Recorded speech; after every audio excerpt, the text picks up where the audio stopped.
Le Seigneur soit avec vous.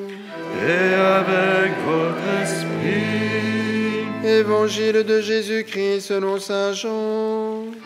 Gloire à toi, Seigneur. En ce temps-là, les yeux levés au ciel, Jésus priait ainsi. Père saint, je ne prie pas seulement pour ceux qui sont là, mais encore pour ceux qui, grâce à leur parole, croiront en moi. Que tous soient un comme toi, Père, tu es en moi et moi en toi. Qu'ils soient un en nous, eux aussi, pour que le monde croie que tu m'as envoyé. Et moi, je leur ai donné la gloire que tu m'as donnée, pour qu'ils soient un comme nous sommes un, moi en eux et toi en moi. Qu'ils deviennent ainsi parfaitement un, afin que le monde sache que tu m'as envoyé et que tu les as aimés comme tu m'as aimé. Père, ceux que tu m'as donnés, je veux que là où je suis, ils soient eux aussi avec moi, et qu'ils contemplent ma gloire, celle que tu m'as donnée, parce que tu m'as aimé avant la fondation du monde. Père juste, le monde ne t'a pas connu, mais moi je t'ai connu, et ceux-ci ont reconnu que tu m'as envoyé. Je leur ai fait connaître ton nom et je le ferai connaître, pour que l'amour dont tu m'as aimé soit en eux, et que moi aussi je sois en eux. Acclamons la parole de Dieu.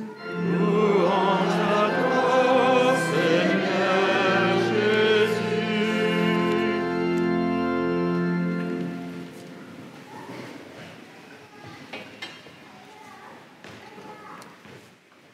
Il peut arriver, lorsque nous lisons le martyre de saint Étienne, que nous ayons à la fois de l'admiration, parce que c'est quand même, alors qu'il est en train de se faire trucider, il continue de proclamer la mort et la résurrection de Jésus.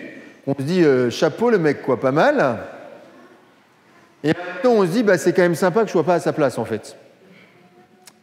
Parce que c'est pas certain que moi, j'aurais fait la même chose. Mais de toute façon, nous rassurons-nous souvent. En tout cas, moi, c'est comme ça que je me rassure.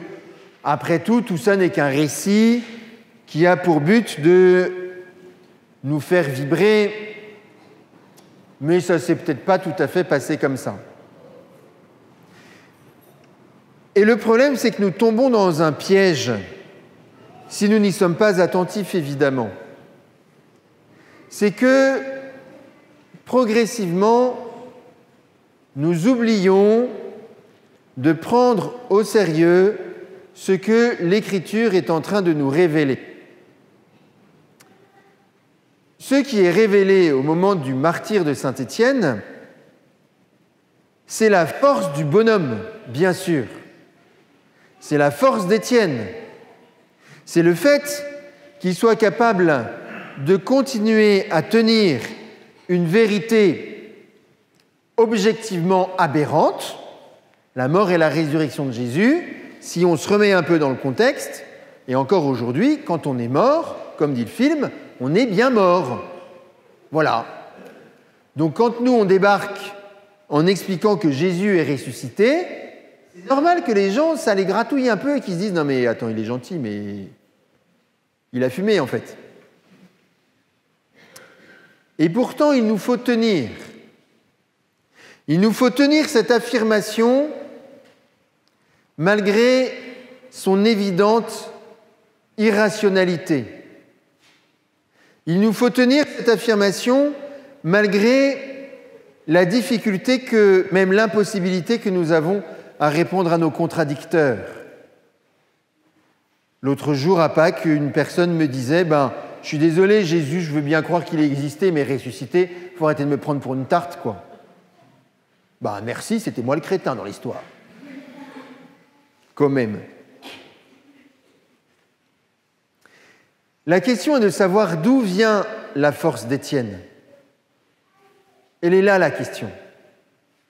La question, elle est d'où peut venir notre propre force lorsque, tranquillement, nous témoignons ou nous nous efforçons de témoigner de notre foi et qu'il nous faut résister de fait aux remarques parfois de bon sens, même souvent de bon sens, de nos contradicteurs. Bien moi, je crois profondément que notre force, elle vient de ce que nous avons entendu dans l'Évangile. Père, je ne te prie pas seulement pour ceux qui sont là, mais pour tous ceux qui, grâce à leur parole, croiront en moi. On est entre le dernier repas et la passion de Jésus. On est dans ce grand ensemble de chapitres de Saint Jean du discours d'adieu, et nous avons les dernières paroles de Jésus. Jésus sait où il va, il sait ce qui va se passer, il sait que ses disciples vont s'enfuir, il sait qu'il va être arrêté, mis à mort, crucifié pour ressusciter. Tout ça, il le sait. Mais ce qui est intéressant, en tout cas ce sur quoi je nous invite à méditer aujourd'hui, c'est ça. C'est qu'il prie pour tous ceux qui, grâce à la parole des disciples, qui dans 2 heures vont tous se barrer, je vous rappelle, grâce à la parole des disciples, croiront en lui. En fait, à ce moment précis, Jésus est en train de prier pour Étienne, mais Jésus est en train de prier pour chacun de nous. À ce moment précis, Margot et Héloïse, qui allaient communier pour la première fois dans quelques instants, Jésus prie pour vous. Vous êtes personnellement dans sa prière. Nous sommes personnellement dans la prière de Jésus au moment où il se prépare à vivre sa passion. Est-ce que vous vous dites que c'est quand même fou ? Non, ça roupille, tout va bien. Ça ne moufte pas d'1 millimètre. Eh bien, peut-être qu'il nous faut prendre à nouveau cette parole de l'Écriture plus au sérieux. Moi, Jésus, je prie pour tous ceux qui, grâce à la parole de mes disciples, croiront en moi. Jésus a anticipé les difficultés que nous allions rencontrer dans l'annonce de sa mort et de sa résurrection, et il prie pour nous. Il prie pour nous. Il prie pour que nous ne faiblissions pas.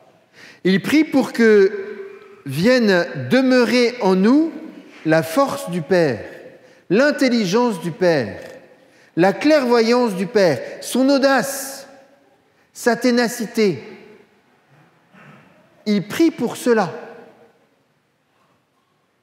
Alors il est bon pour nous, il est bon que nous repérions ces moments où nous n'osons pas, ces moments où nous sentons que nous sommes fragiles, ces moments où nous sentons que, même si on n'est pas dans la situation d'Étienne, on n'a pas le quart du dixième de sa force.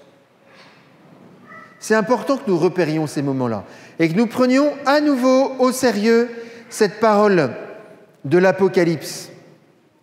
Que celui qui a soif, qu'il vienne boire gratuitement de l'eau du salut. Gratuitement. Il ne nous est pas demandé quelque chose en retour. Juste cette eau, elle est à notre disposition. Juste le don de Dieu, cette force, cette ténacité, cette intelligence, que sais-je encore, elles sont à notre disposition. Elles sont à notre disposition parce que Jésus a prié pour nous, parce qu'il a le désir de demeurer en nous. Et c'est cela que nous renouvelons à chaque fois que nous célébrons l'Eucharistie, à chaque fois que nous communions sacramentellement, nous renouvelons le fait que Jésus demeure en nous. Et donc, que sa prière pour nous est efficace, et donc que l'eau vive du salut est à notre disposition gratuitement.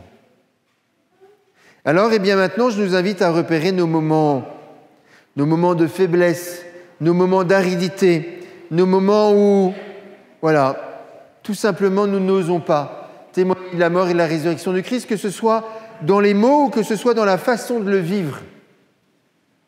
Simplement. Et puis, osons demander au Seigneur de venir nous arroser. Osons demander au Seigneur de venir rendre fertiles nos terres arides. Osons lui demander de nous rendre capables de témoigner avec des mots, avec des gestes, en toutes circonstances. Osons croire à la prière du Sauveur pour nous. Osons boire à cette eau qu'il met à notre disposition gratuitement.